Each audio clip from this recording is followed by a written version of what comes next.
Pemirsa Intens Investigasi. Rumah tangga Nisha Ahmad, adik Raffi Ahmad, dan Andika Rosadi saat ini memang sedang berada di ujung tanduk. Diam-diam, Nisha pun sudah melayangkan gugatan cerai ke Pengadilan Agama Jakarta Selatan pada 10 Mei 2024 lalu. Dan ternyata gugatan Nisha tersebut sudah kedua kali, di mana sebelumnya Nisha pun telah menggugat suaminya pada tahun 2022 lalu. Saat itu, Nisha mengaku bahwa rumah tangganya bersama Andika Rosadi sempat berada di ambang perceraian, di mana sudah sampai mediasi namun kembali rujuk.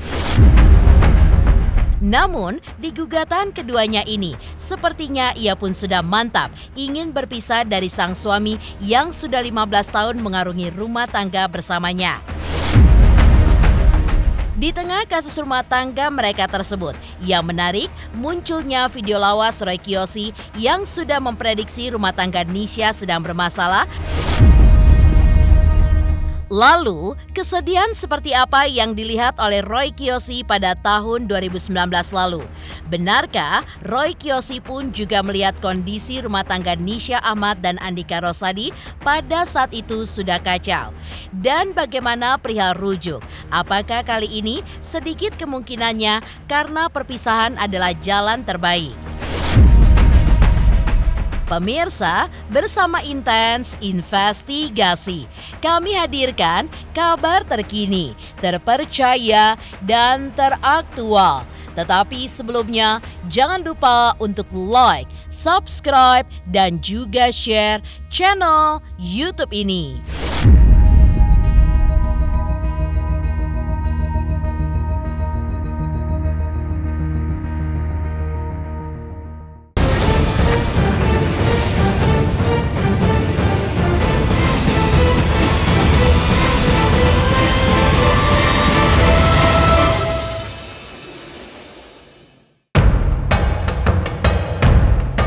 Sempat berusaha mempertahankan rumah tangganya dengan kembali rujuk usai gugatan pertama dilayangkan Nisha Ahmad pada tahun 2022 lalu.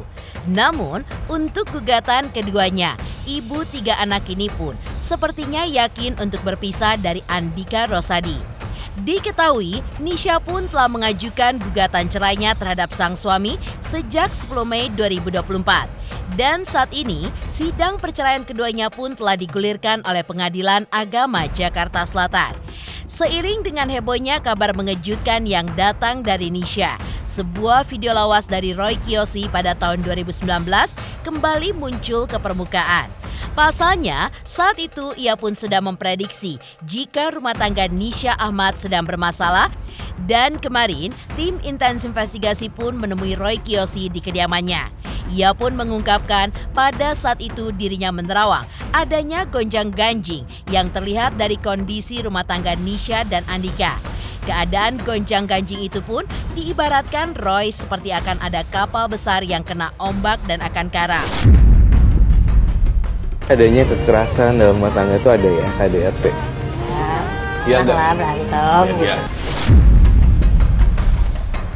Video yang kemarin, yang waktu pas aku rasa kurang lebih 4 tahun yang lalu ya. 4 tahun yang lalu dia pernah ngomong ini di media dan akhirnya mungkin yang bersangkutan juga lagi kena masalah yang seperti itu sih. Sebenarnya waktu pada kala itu memprediksi itu sebenarnya juga melihat kondisi yang sudah ada sebetulnya sih seperti itu. Ketika saya melihat dia pada waktu itu gitu, jadi sebenarnya aku udah ngerasain adanya gonjang-ganjing. Tapi mungkin pada kala itu dia beliau ini masih kayak menahan-nahan, mungkin seperti itu kali ya. Jadi membludaknya baru seperti ini, makin lama kok saya lihat makin kesini kayak makin parah, juga dipancing-pancing, emosinya juga turun, dan akhirnya ya mungkin ini adalah jawaban adanya kasus perceraian. Ini bagaikan kapal karam yang akan jatuh dan akan tenggelam gitu. Itu adalah sebuah sign sebenarnya. Itu sebenarnya udah tanda-tanda gitu, udah aku kasih tahu. Sebuah kapal besar kena ombak bakal karam. Itu kan aku bilang. Dan ternyata kan ada berita yang sekarang ini lagi terjadi ya. Saya juga turut bersedih juga dengan adanya kasus perceraian. Dan udah kelihatan di dalam ramalan aku waktu itu, aku sudah meramalkan ini pasti akan karam nih kapal rumah tangga lah ibaratnya gitu kan. Ini pasti akan karam. Tapi ya tetap gitu, si seorang Nisha Ahmad yang saya kenal itu tetap kayak bersifat apa ya, I'm okay gitu, kayak ya gitu sih, lebih kayak nggak apa-apa, I'm okay, ini ya. Di Bekasi iya sebenarnya iya, aku bilang juga kok kayak ada bekas gamparan di sini. Aku ngelihat cuma warna merah doang sih, tapi gini, tetap balik lagi, kita jangan memberikan opini publik kalau dia juga kena KDRT gitu. Salah juga, ntar aku juga salah kan.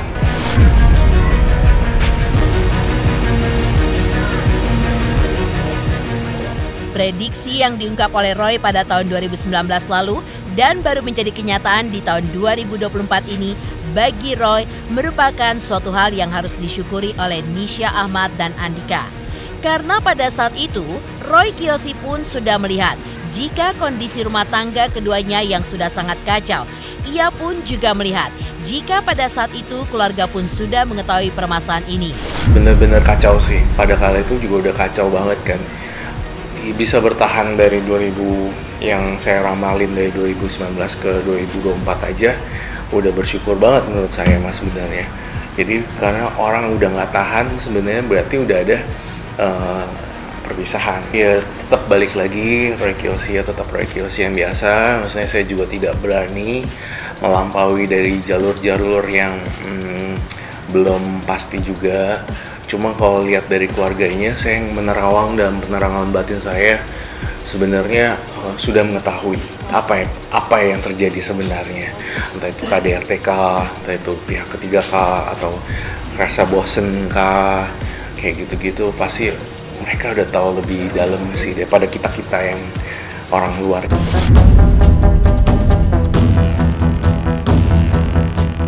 Penerawangan Roy Kiyoshi lainnya akan rumah tangga Nisha Ahmad dan Andika Rosadi adalah kemungkinan untuk rujuk sudah tidak ada. Namun, Roy Kiyoshi melihat meski mereka nanti akan berpisah, tetapi mereka tidak meributkan apapun, termasuk soal hak asuh anak dan juga harta gonogini. Enggak, dalam penerawangan aku ya yang paling dalam, aku ngerasa hubungan ini sulit dipertahankan. Sudah jauh-jauh dari 4 tahun, ya kita udah 4 tahun ya 2019 ya, dari ramalan aku itu aja udah memprediksi. Akhirnya baru kejadian 2024, itu kalau nggak tahan banget, kalau nggak tahan banting super dewa nggak mungkin bisa. Nah itu kalau naik lagi 2026, 2027, 2028 dia pertahanin lagi, menurut saya akan tumbang salah satu gitu. Kalau sekarang mereka berakhir di perceraian, saya rasa mereka tetap bisa komunikasi dengan baik. Tapi kalau mereka tetap mempertahankan, mungkin ya itu akan lebih cekcoknya lebih parah mungkin. Tidak ada sesuatu yang besar yang akan diperebutkan gitu. Menurut aku sih gitu. Jadi kayak nggak ada kayak harta gonogini.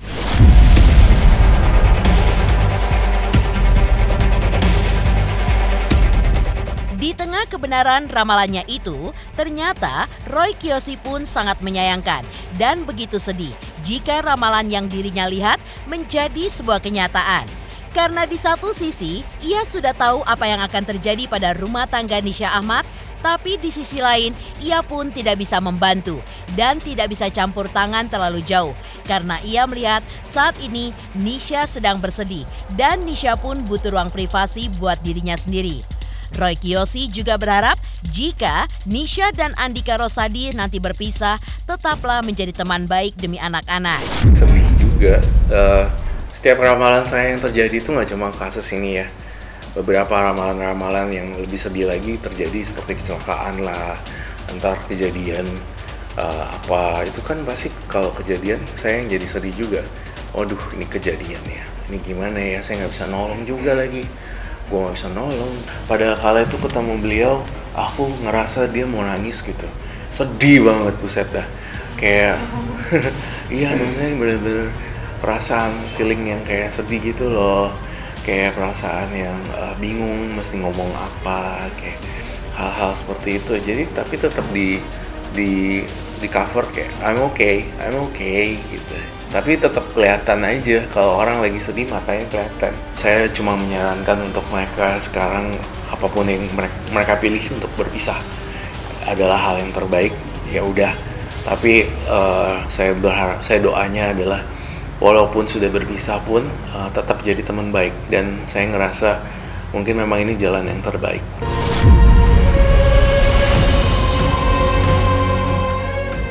Lalu apa yang membuat Nisha mengajukan gugatan cerainya menurut kuasa hukum Andika Rosadi? Benarkah meski Nisha sudah mantap ingin berpisah, namun Andika Rosadi tetap ingin mempertahankan rumah tangganya demi anak-anak mereka?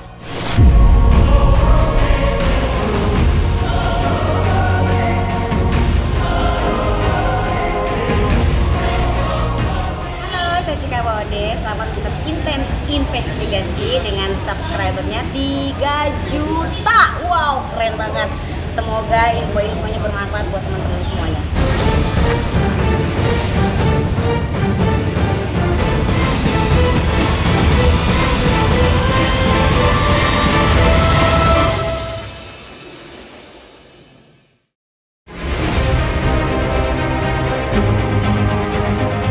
Sidang cerai Nisha Ahmad dan Andika Rosadi masih terus berproses. Dan kemarin, sidang lanjutan beragendakan pembuktian penggugat, yakni Nisha Ahmad pun digelar di Pengadilan Agama Jakarta Selatan. Namun sayangnya, di sidang kemarin, keduanya pun tidak hadir dan hanya diwakili oleh kuasa hukum masing-masing. Dan dari kuasa hukum Andika Rosadi pun terkuak terkait alasan Nisha Ahmad menggugat cerai suaminya. Menurut kuasa hukum Andika Rosadi, disebabkan sering terjadinya perselisihan di antara mereka. Sedangkan perihal kabar adanya dugaan KDRT tidak dapat dijelaskan lebih detail karena sudah masuk ranah pengadilan dan juga tertutup buat umum. Meski begitu, Nisha Ahmad dan Andika Rosadi ternyata masih tinggal serumah. Kalau masalah percekcokan karena mereka masih usia belia, mungkin dari pola hidup bergaul ada aja dari dulu mungkin gitu. Sementara ini perselisihannya hal biasa-biasa aja. Oh, bukan orang ketiga berarti? Belum terungkap sepenuhnya apakah betul pihak ketiga atau yang lain-lain. KDRT belum bisa disikapi, saat ini belum ada pembuktiannya. Masih serumah, masih tinggal di tempat sesuai KTP, sesuai kartu keluarga. Mungkin bisa dilihat nanti dicek di rumahnya masih tetap.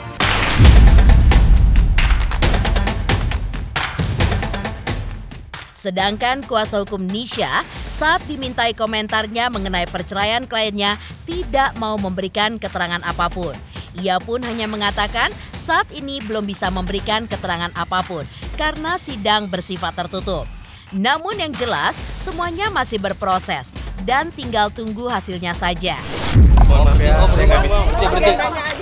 Maaf. Soal agenda hari ini agendanya gimana? Sedikit aja bang, dong bang. Maaf mas, nanti kita sampaikan aja ke depannya seperti apa. Pokoknya dalam proses sudah kita aja. Ketuanya tidak hadir, kenapa bang? Maaf saya nggak bisa. Bang, agenda hari ini pembukaan agenda hari ini apa bang? Mungkin bang. Izinin bang, saya mau permisi mau lewat dulu. Pokoknya nanti akan dilanjutkan ke depannya aja lah. Tunggu aja lah. Karena ini kan sifatnya tertutup untuk umum ya, jadi nggak bisa kasih informasi apapun. Mohon maaf nih, Ada mau pisah apa bang? saya harus pergi lagi. Bang, alasan kenapa bang? Maaf, ini tertutup mas, ini tertutup. Mohon maaf. Saya nggak bisa ngasih informasi banyak apapun. Terima kasih. Terima kasih, saya tidak bisa ngasih informasi apapun.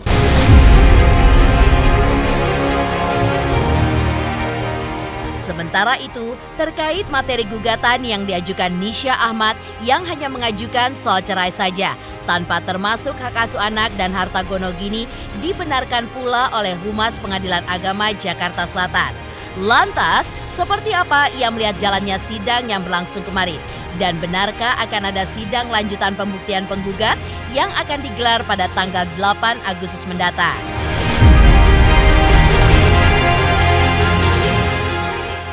Selamat untuk Intens Investigasi 3 juta subscriber, luar biasa sekali 3 juta. Ya pokoknya semakin sukses lah dan bisa menghadirkan sesuatu yang memang baik untuk diperlihatkan.